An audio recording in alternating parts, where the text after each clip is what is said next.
시청자 여러분 안녕하십니까? BTV 대구 뉴스입니다. 첫 소식입니다. 달서구가 지은 지 40년이 넘은 이곡 일동 행정복지센터를 다시 짓기로 하고 행정 절차에 들어갔습니다. 이 과정에서 대구시가 시 소유 부지 매입을 요구하고 있어 논란이 되고 있습니다. 매입 비용만 해도 전체 사업비의 10%가 넘어서 자칫 반쪽짜리 신축이 될 수 있다는 우려가 나옵니다. 천혜열 기자가 취재했습니다. 이곡 일동 행정복지센터입니다. 달서구는 1984년에 지은 이 건물을 철거하고 새로 지을 예정입니다. 내년 본 예산에 설계비 3억 원도 어렵게 편성해 놓은 상태인데 문제는 행정복지센터 부지가 모두 달서구 소유가 아니라는 겁니다. 이곡 일동 행정복지센터는 세 필지 1228제곱미터 규모지만 이 가운데 진입로 쪽 두 필지는 대구시 소유의 부지입니다. 이곡 일동 행정복지센터 입구에는 266제곱미터 되는 대구시 소유의 부지가 있습니다. 이 부지가 진입로 전체를 막고 있기 때문에 이 부지의 매입 없이는 동청사 신축이 어려운 상황입니다. 달서구가 이곡 일동 행정복지센터를 신축하려고 하자 대구시가 시소유 부지의 매입을 요구하고 있는 것으로 알려졌습니다. 저희가 건립하는 부지 중에 일부가 이제 시부지가 있다 보니까 그거는 그전에는 저희가 무상으로 사용을 하고 있었고 그 이제 시에서는 이제 매입을 하라는 그런 방향을 보이고 있습니다. 그래서 추후적으로 계속 협의는 좀 해봐야 될 것 같습니다. 달서구는 이곡 일동 행정복지센터 건축 비용으로 96억 원 정도가 필요할 것으로 예상하고 있습니다. 대구시 소유의 부지를 매입하기 위해서는 10억 원 남짓되는 비용이 필요할 것으로 추정하고 있습니다. 만약 부지 매입을 위해 전체 사업비의 10% 이상을 쓰게 된다면 신청사가 자칫 주민들의 기대에 미치지 못할 수 있다는 우려가 벌써부터 나오고 있습니다. 처음 대구시가 공공의 목적을 위해 무상으로 부지를 제공했던 것처럼 신축된 이곡 일동 행정복지센터도 오랜 시간 기다려온 만큼 반쪽짜리 청사가 되지 않도록 대구시와 달서구는 상생을 위한 적극적인 협의를 부탁드립니다.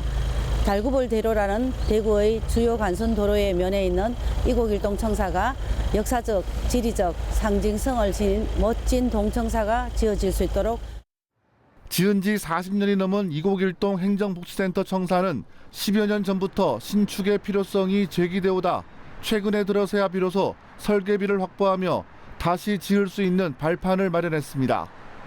어렵게 첫 발을 디딘 만큼 대구시가 의도치 않게 발목을 잡는 일이 없도록 관계기관의 적극적인 소통이 필요하다는 지적이 나옵니다. BTV 뉴스 천혜열입니다. 대구의 실질 경제 성장률이 전국 특광역시 중에서 유일하게 마이너스 역성장했습니다. 1인당 지역 총생산 GRDP는 33년째 꼴찌를 기록했습니다. 일단 건설업의 불황이 결정타였습니다. 김민재 기자입니다. 지난해 대구의 1인당 지역 내 총생산 GRDP는 3,137만 원이었습니다. 전국에서 가장 높은 울산에 비해 5천만 원 이상 적고 전국 평균에도 크게 미치지 못했습니다. 지난 1992년 이후 33년째 전국 꼴찌입니다. 경제 성장률은 마이너스를 기록해 역성장했습니다. 대구의 지역 내 총생산 성장률은 마이너스 0.8%로 전국 특광역시 중에서 유일하게 마이너스를 기록했습니다. 원인은 건설업이었습니다. 건설업이 21.4%나 급감하면서 전반적인 성장률을 끌어내렸습니다. 운수업과 보건, 사회복지업이 성장하기는 했지만 플러스 성장으로 이끄는 데는 역부족이었습니다. 소비는 둔화됐고 투자는 크게 줄었습니다. 대구의 소비는 1년 전에 비해 0.6% 늘면서 전국 17개 시도 중에서 가장 증가폭이 적었습니다. 반면 투자는 마이너스 13.9%를 기록하면서 제주와 함께 전국 최하위 수준에 머물렀습니다. 대구 주민 1명당 주요 지표도 전국 최하위 수준에 머물렀습니다. 대구 주민 1명이 1년 동안 벌어들인 소득의 평균을 뜻하는 지역 순소득은 3,016만 원이었습니다. 전국 17개 시도 중에서 전북에 이어 16위로 전국을 100으로 놓고 봤을 때 77% 수준에 그쳤습니다. 이 같은 수치는 변변한 대기업이 없는 데다 섬유산업 같은 저부가가치 산업을 주로 이루고 있는 대구의 산업 구조가 원인으로 꼽힙니다. BTV 뉴스 김민재입니다. 최근 들어 성서 지역을 중심으로 악취가 심하다는 민원이 쇄도하고 있습니다. 쓰레기 매립장에서 흘러나오는 복합 악취로 추정되는데요. 달서구 의회는 쓰레기 매립장에 악취 저감 장비를 확충을 촉구했습니다. 천혜열 기자가 취재했습니다. 최근 들어 성서 지역을 중심으로 악취가 난다는 민원이 쇄도하고 있습니다. 하수구나 정화조에서 나는 불편한 냄새 같기도 하고 때로는 화학물질로 인한 매캐한 냄새라는 사람도 있습니다.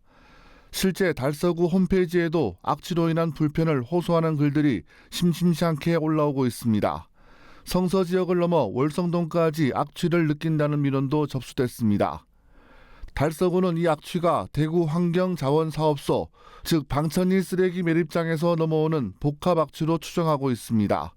계절적 요인으로 바람 방향이 바뀌면서 악취를 호소하는 사람들이 있는 것으로 보고 있습니다. 지금 최근에 저희가 이제 용산동하고 장기동 쪽으로 해서 민원이 좀 많이 들어왔었거든요. 저희가 이제 용산동하고 장기동 쪽으로 해서 그 야간에 순찰을 또 돌아보고 그래 했었는데 9월 초부터 해가지고 그 매립장에서 발생하는 냄새가 용산동하고 장기동 쪽으로 이렇게 영향을 좀 주더라고요. 최근 와룡고등학교와 이곡 장미공원, 경원고등학교 악취 측정 데이터를 42일 동안 하루 최고값 기준으로 분석한 결과 모든 지점에서 평균 5배수 이상이 23.7일, 6배수 이상이 16.7일로 조사됐습니다. 8배수 이상도 평균 12일 동안 관측됐고 특히 이곡 장미공원은 42일 가운데 무려 31일 동안 5배수 이상의 악취가 감지됐습니다. 배수는 냄새의 강도를 수치화한 지표로 쓰이는데 6배수 이상이면 악취를 명확하게 인지할 수 있는 수준이고 5배수는 사람이 냄새를 느끼기 시작하는 단계로 이미 일상생활에 영향을 주고 있다는 것을 의미합니다. 대구시가 8배수부터 탈취제를 자동으로 분사하고 있는데 주민들이 체감할 수 있도록 기준을 강화해야 한다는 주장이 설득력을 얻고 있습니다. 85만 제곱미터, 둘레 4km 매립장을 현재 분사기 5대로는 감당할 수가 없습니다.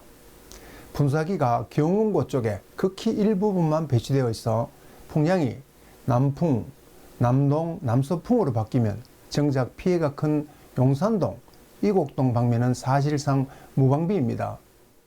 달서구 의회는 매립장 중앙부에 탈취제 분사기 10대를 추가로 배치해야 한다고 목소리를 높였습니다. 매립장 외곽에도 100m 간격으로 40대까지 확충해야 악취를 막을 수 있을 것으로 보고 있습니다. BTV 뉴스 천혜열입니다.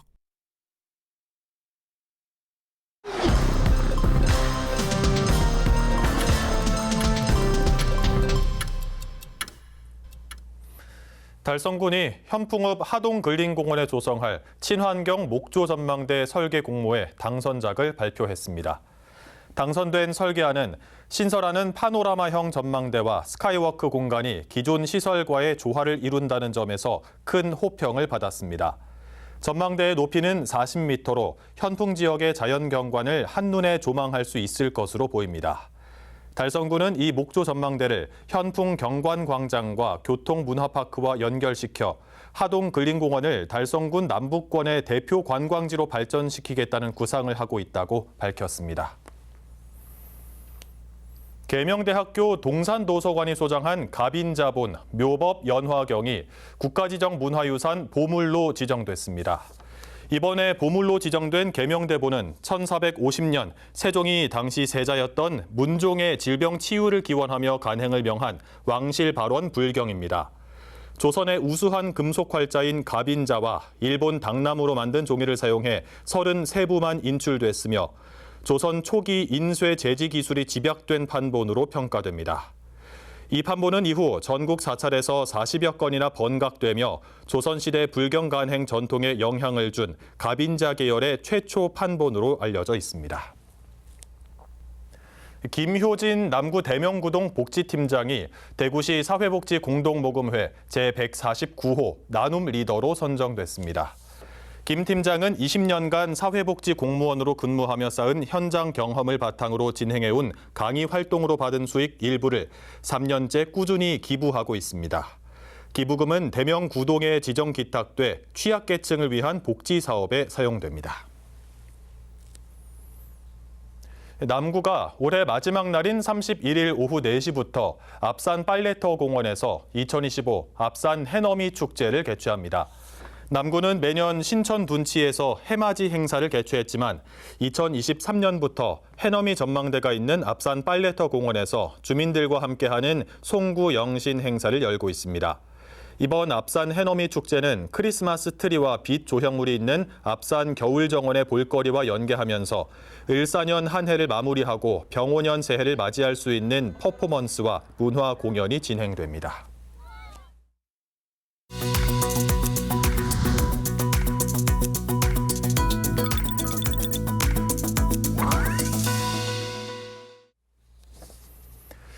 부산으로 이전한 해양수산부가 개청식을 갖고 본격적인 업무를 시작했습니다. 주변 상권을 비롯해서 부산 시민들의 기대감도 커지고 있습니다. 보도에 김석진 기자입니다. 저는 지금 부산 동구에 있는 해양수산부 임시청사 앞에 나와 있습니다.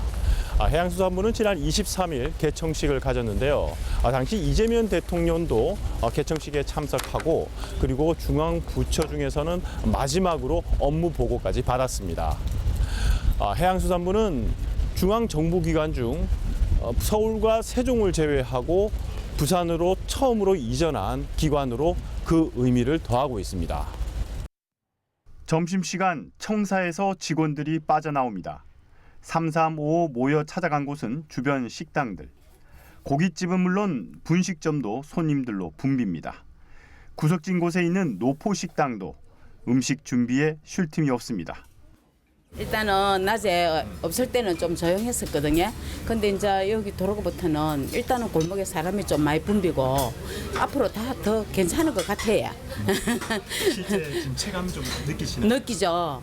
너무 감사하죠. 점심시간 때는 뭐 손님들이 어떻습니까? 예전에 비해서. 네, 많죠. 영 났죠. 청사에도 새 상징물이 들어왔습니다. 가로 2m, 높이 1.4m의 화강암으로 만든 표지석입니다.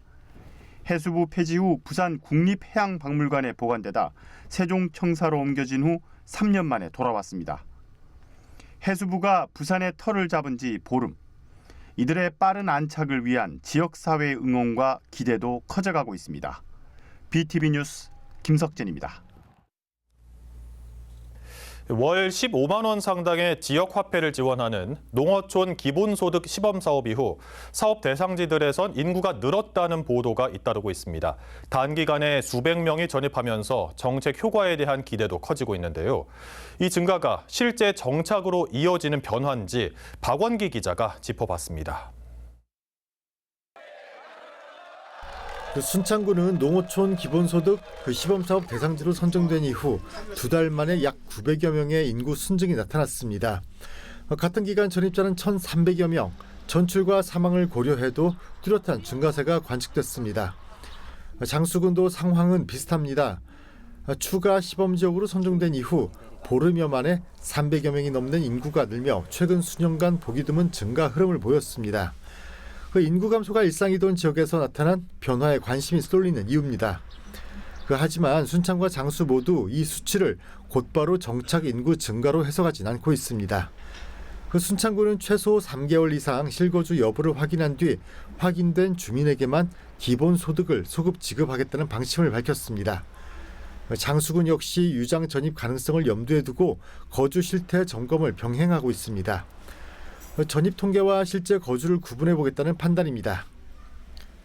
저희 이제 실거주를 갖다가 직접 확인하려고 지급하려고 좀 하고 있습니다. 그리고 방박 같은 경우는 저희 이제 읍면 마을 조사반을 운영을 해가지고 이제 구성원은 뭐 공무원, 이장, 주민자치위원 등 이렇게 해가지고 조사반을 운영을 해서 여기서 실거주가 확인이 되면 순창과 장수의 전입 증가는 정책에 대한 즉각적 반응으로 볼 수 있습니다. 다만 이 숫자가 생활 기반을 옮기는 장기 정착으로 이어질지는 시간을 두고 검증해야 합니다. 전입자가 좀 늘다 보니까 거기서 이제 어떻게 보면 부정 수급이 있을 수 있잖아요. 그것을 이제 방지하기 위해서 저희가 이제 실거주 확인하고 또 유입 인구의 성격도 중요합니다. 전문가들은 단기 전입인지 실제 거주 이전인지 지역 경제 활동과 연결되는지를 구분해 봐야 한다고 지적합니다. 주민등록상 인구 증가는 확인됐지만 일자리, 또 교육, 의료 등 생활 기반 정착 여부는 아직 데이터로 드러나지 않았다는 겁니다. 농어촌 기본소득의 성과는 전입 숫자가 아니라 얼마나 오래 또 얼마나 깊게 정착하느냐로 판단될 거라는 목소리가 나옵니다. 정책 효과를 둘러싼 논의도 한층 정밀해질 것으로 보입니다. BTV 뉴스 박원기입니다. 얼마 전 경주에서 열린 에이펙 정상회의에서 경기 안산 대부도 와인이 공식 만찬주로 선정돼 주목을 받았죠. 우리나라 포도 품종 청수의 향이 외국인들까지 사로잡았는데요. 와이너리를 직접 찾아오는 방문객도 크게 늘었습니다. 임세혁 기자가 전합니다. 안산 대부도에 있는 그린 영농조합입니다. 지난 1996년 설립돼 35명의 조합원이 함께 대부도 특산물인 포도를 이용한 와인을 제조하고 있습니다. 이곳의 대표 제품 중 하나는 화이트 와인인 그랑꼬또 청수. 얼마 전 열렸던 경주 에이펙 정상회의에서 공식 만찬주로 선정되면서 세계인의 관심을 끌었습니다. 국내외 여러 품평회에서 대상과 금메달 등의 높은 성과를 거두며 이름을 높여온 결과입니다. 에이펙 만찬주에 선정된 것 자체만으로도 이거는 저희들한테는 무한한 영광이라고 생각을 하고 최고의 명예를 얻었다라고 이제 감사한 마음을 갖고 있죠. 그랑꼬또는 큰 언덕이라는 뜻의 섬인 대부도를 프랑스어로 표기한 말입니다. 대부도에서 생산되는 포도는 해풍을 맞으며 재배되기에 당도가 높아 맛이 좋기로 유명한데 이러한 포도와 영농조합만의 오랜 노하우가 어우러져 뛰어난 품질의 와인이 만들어집니다. 그 미네랄이 풍부한 토양에서 재배된 청수라는 포도 품종을 이용해서 최고의 와인 설비를 통해서 정성과 또 모든 혼이 함께해서 만들어진 작품이 아닌가. 그래서 이러한 와인들이 많은 소비자들과 또 여러 분야에서 관심과 또 사랑을 받는 것이라고 생각을 합니다. 그랑꼬또 와이너리에서는 제조시설을 둘러보고 와인 시음도 해볼 수 있는 체험 프로그램도 운영하고 있는데 에이펙 정상회의 이후 프로그램 참여가 크게 늘고 있습니다. 되게 풍미가 있고 그리고 먹어본 와인 중에 제일 포도 맛이 좀 잘 나는 것 같아요. 저도 정상회담에서 먹은 와인이라서 조금 궁금했는데 먹으니까 확실히 포도의 깊은 맛이 살아있어서 맛있는 것 같아요. 우수한 품질을 바탕으로 세계인에게 선보여지며 주목받고 있는 대부도 와인. 이제는 지역 특산품을 넘어 한국의 대표 와인으로 떠오르고 있습니다. BTV 뉴스 임세혁입니다. 빵과 면, 우리나라 국민의 밀가루 사랑은 점점 더 커지고 있죠. 작년 기준 우리나라는 밀 수입 세계 10위를 기록했는데요. 우리 밀 자급률은 고작 2% 수준에 머물러 있습니다. 구미, 김제 등 우리나라 4곳에 조성된 밀산업 밸리화 시범단지가 우리 밀을 다시 살릴 수 있을지 주목됩니다. 엄상현 기자입니다. 하얀 밀가루가 쉴 새 없이 쏟아져 나옵니다. 중소형 제분시설에서 국산 밀을 갈아 포장하는 이곳은 전북에 조성된 밀산업 밸리화 시범단지. 국산 밀의 생산부터 제분, 제품화까지 전 과정을 한 곳에서 연결한 거점입니다. 과거에는 이제 국산밀의 품질이 좀 부족한 부분들이 강했습니다만 최근에 품질이 수입산 수준에 육박하고 오히려 더 좋은 어떤 품종들이 개발되고 있고 또 최근에는 또 수맥 단계에서 품질 관리를 하기 때문에 국내 밀 소비량은 2023년 기준 연간 208만 톤. 하지만 국내 생산량은 5만 2천 톤에 그쳐 자급률은 고작 2% 수준입니다. 이런 구조를 바꾸기 위해 농촌진흥청은 지난 2022년부터 전북을 포함해 전국 4곳에 밀산업 밸리화 시범단지를 조성했습니다. 총 재배 면적은 880헥타르. 올해 재분 실적은 약 3천 톤에 이릅니다. 이렇게 생산된 밀가루는 국수와 부침가루, 튀김가루 등 다양한 제품으로 가공돼 시중에 유통되고 있습니다. 국수는 저희가 간편식으로 많이 먹잖아요. 그러니까 먹으면서 이게 뿌는 경우가 많은데 확실히 뿌는 속도도 느리고 식감도 쫄깃쫄깃한 게 많이 유지되는 것 같아요. 밀산업 밸리화는 단순한 품질 개선을 넘어 식량 안보 측면에서도 의미가 큽니다.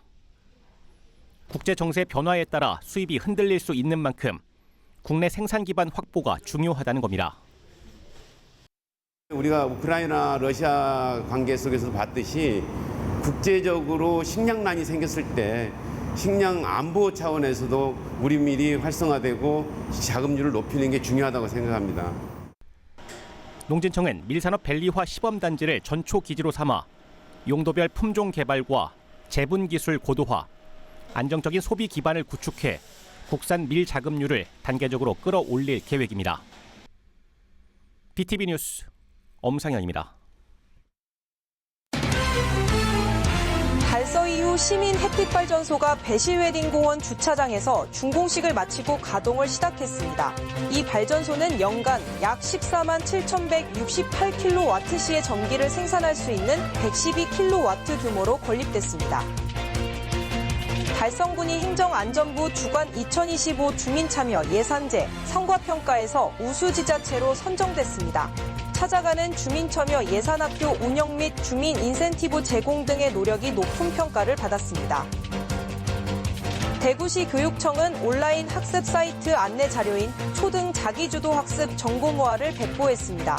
이 자료는 학생들이 스스로 학습할 수 있도록 지원하며 새롭게 외국어 영역이 추가돼 언어, 수리, 디지털, 외국어, 문화 등 5개 영역의 33개 사이트로 구성돼 있습니다.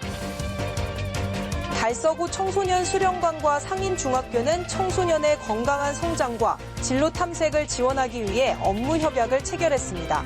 양기관은 청소년의 전인적 성장과 역량 강화를 위한 다양한 교육 및 체험 프로그램을 발굴하고 함께 운영하기로 합의했습니다. 이상 간추린 소식입니다.